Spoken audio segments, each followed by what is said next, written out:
Zay ny amin'iny fa niatrika ny parlemanta kosa androany ny ministry ny asa vaventy Andriamatoa Roland Ratsiraka fotoana izay namelabelarany teo anatrehany ireto solombavambaoaka ireto ny asa sy ny vina izay tanterahany departementany.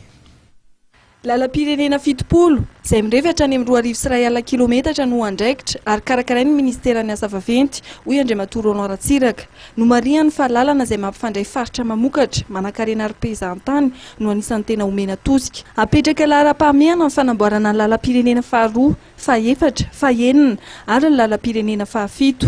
Dia ny politikan'ny ministera zany zao dia miainga avy amin'izay hoe aiza daholo ny toerana misy vokatra, aiza daholo ny toerana misy vary, mba ahafahantsika afaka manantena hoe mba hiena amin'ny vidim-bary dia mila vany io resaka lalana io amin'ireny toerana ireny.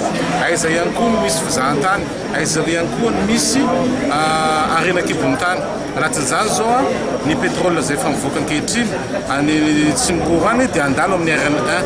Ny RN1 iny zany misy fiaraha-miasa amin'izareo fa misy fanamboarana iny dia route nationale rehetra moa ny tena hoe votoantony ijoron'ny ministère dia hitanareo sao fa route nationale 2 zao jereva efa misy asany, jereva ihany koa fa ny route nationale 4 efa misy asa, ny route nationale 6 dia tena simba be misy efa misy $3 millions zany anatin'ilay hoe programme d'urgence ataon'ny Banque mondiale dia voatokana amin'ny route nationale 6 iny.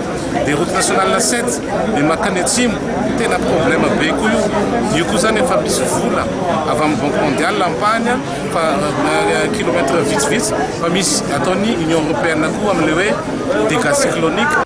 Ny solombavambahoaka izay naneho ny etaeta amin'ny vahoaka amin'ny distrika misy azy tsiraray avy.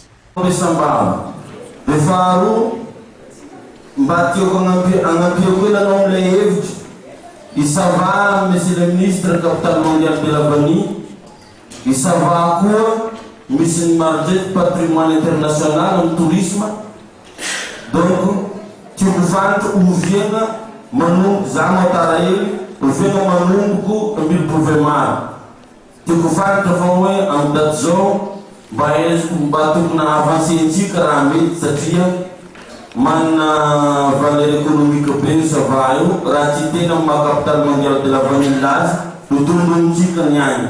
Ny fanamboarana ny lalam-pirenena fahasivy izay mampifandray Antoly Ara sy Morondava no anisan'ny tetika aza goavana indrindra tanterahan'ny ministeran'ny asa vaventy. Lalana mirefy 700 kilometatra no ambarina amin'ny lalam-pirenena fahasivy ary mitentina 450 miliara ariary ny teti-bidin'ny asa ka ny bady ny mpanohana arapola.